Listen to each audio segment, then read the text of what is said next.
Greetings, dear listeners. Before we begin this story of quiet strength, hidden plans, and the bitter taste of greed, please take a moment to support the channel. Hit that like button if tales of empowerment touch you, subscribe so you never miss a new chapter of real human drama, and drop your city or country in the comments below.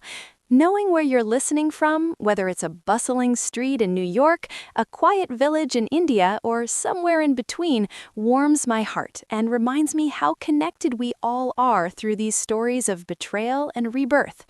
Thank you for being here. Now, settle in with your tea or coffee. This one goes deep. My name is Evelyn Harper, and for most of my life, people saw me as the gentle widow who kept to herself in the old two-story house on Maple Street. The house had been in our family for 3 generations. My grandparents built it with their own hands after the war. My parents raised me in its creaking halls, and then my husband Robert and I filled it with laughter, arguments, scraped knees, and late-night talks. Robert passed 8 years ago from a heart attack that came too suddenly, leaving me alone with memories and a basement full of things he'd loved more than almost anything else. That thing was his coin collection.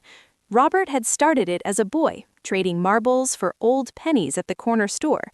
Over the decades, it grew into something extraordinary. He never bragged about it. To him, it was a quiet passion, a way to hold history in his palm. There were Morgan silver dollars from the 1800s, gleaming like they were minted yesterday. Rare gold pieces like the 1907 St. Gaudens Double Eagle in near-perfect condition, a handful of early U.S. proof sets, and even a few foreign rarities he'd picked up during his Navy days. I never fully grasped their worth until after he died, when a discreet appraiser came by at my request. The total? Over $420,000. Not a fortune to some, but to me, a woman who'd spent 40 years waitressing double shifts at the diner so Marcus could have college, braces, summer camps, and a car, it was security. It was the difference between scraping by on Social Security and living comfortably in my later years. Marcus never knew the full value. He called them dusty relics, rolling his eyes whenever he visited and saw the heavy floor safe bolted into the basement concrete. "Mom, why do you keep that junk? Sell it and enjoy life. Take a cruise or something." I'd smile politely and change the subject. He didn't need to know. He had his own life, his wife Lauren, their 2 kids, a big mortgage on a house in the suburbs, and a job in finance that always seemed to leave him wanting more. The cracks started small. Visits became shorter. Phone calls were mostly about what he needed: help with the grandkids' school fees, a loan for a new roof, advice on investing some money he didn't have. I helped when I could, dipping into savings I'd built carefully. But then the requests turned sharper. "Mom, you're sitting on all this equity in the house. It's just you rattling around in there. You should downsize." Lauren would chime in sweetly. "Assisted living could be so nice for you, Evelyn. We could manage things better." I listened, I nodded, I said little. Then came the winter evening that changed everything. It was late January, snow piling against the windows like silent accusations. Marcus arrived unannounced, Lauren trailing behind him with a leather folder under her arm. They stamped snow from their boots in the foyer, and I offered coffee. Marcus waved it away. "Mom, we need to talk seriously." He sat at the kitchen table, spreading papers like a dealer laying cards. "The house is too much for you. Maintenance, taxes, stairs, it's not safe. We're putting you in assisted living, a nice place, I promise, Sunny Meadows. They've got activities, meals, everything." I looked at the documents: a deed transfer, power of attorney forms, a brochure for the facility with smiling seniors playing bingo. The fine print made it clear. Once signed, the house would be in Marcus's name. He could sell it, refinance, do whatever he wanted. "And the collection?" I asked quietly. He shrugged. "We'll handle it. Probably sell the coins to cover moving costs and your first year there. It's all part of taking care of you." Lauren smiled thinly. "It's for your own good, Evelyn. You're not getting any younger." I felt something shift inside me. Not anger yet, but clarity.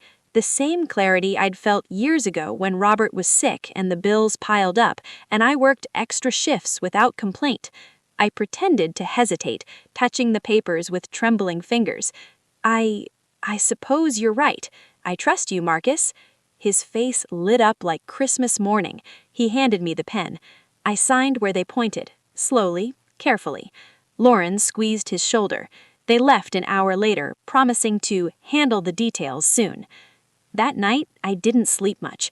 Instead, I went down to the basement. The safe was cold under my fingers.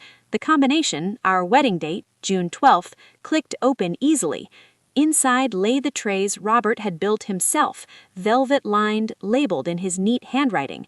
I took photos of every coin, every certificate of authenticity Robert had collected. Then I called the same appraiser who'd valued them years before. He remembered me. "Still thinking of selling, Mrs. Harper?" "Yes," I said. "All of it, discreetly. Cashier's checks, please." Over the next week, while Marcus was busy with work and Lauren was researching realtors, I met the appraiser at a neutral location. He brought a buyer, a serious collector who'd been waiting for pieces like these. We negotiated quietly. The total came to $425,000 after fees. I deposited most into a new trust account I'd opened months earlier, one Marcus didn't know about. A small portion went towards a modest oceanfront condo in a quiet coastal town 3 states away. Nothing flashy, just a one-bedroom with a view of the waves and no stairs to climb. The rest funded an irrevocable trust that would pay me monthly for life, with leftovers going to a scholarship fund for single mothers working in service jobs. I left the safe empty, except for one envelope.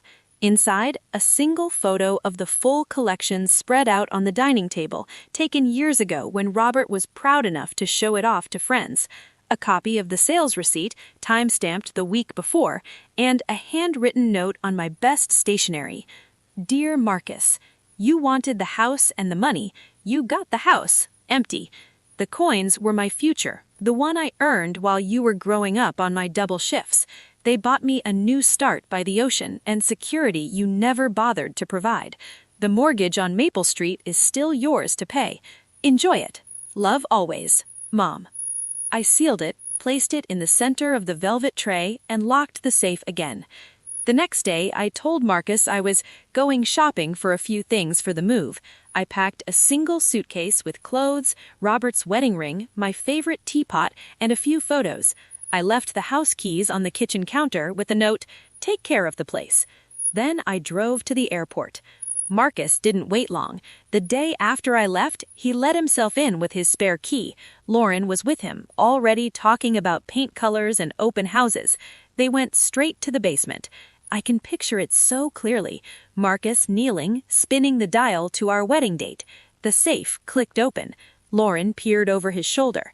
Nothing, just the envelope. He tore it open.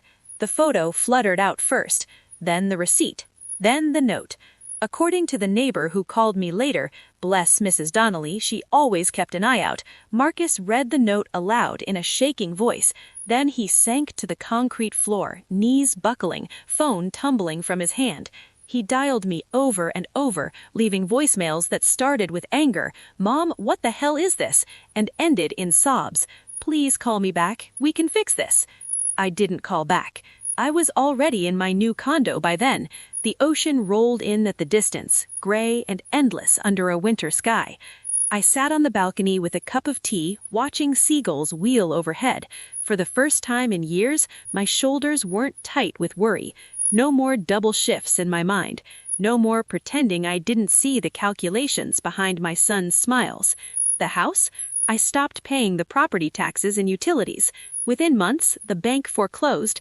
Marcus and Lauren were left with a mortgage they couldn't afford on a property they couldn't sell quickly enough. The coins were gone. History sold to fund my future, not theirs. Marcus tried everything. Emails begging for forgiveness, calls from blocked numbers, even a visit to the condo address he'd somehow tracked down, a mutual friend perhaps. I didn't open the door. I had a new life now. Walks on the beach, a small garden on the patio, volunteer work at the local library, and peace that money couldn't buy, but had finally allowed. Sometimes I think about Robert. He would have understood. He always said, "Evelyn, take care of yourself first. No one else will." I wish he'd lived to see it. And Marcus? He learned the hardest lesson of all. Greed doesn't inherit what it never earned. It only inherits the consequences. What do you think, dear listeners? Was I too harsh in letting the empty safe speak for me, or did Marcus earn every bit of that shock? Have you ever had to draw a line with family over money and expectations? Share in the comments. I read every one.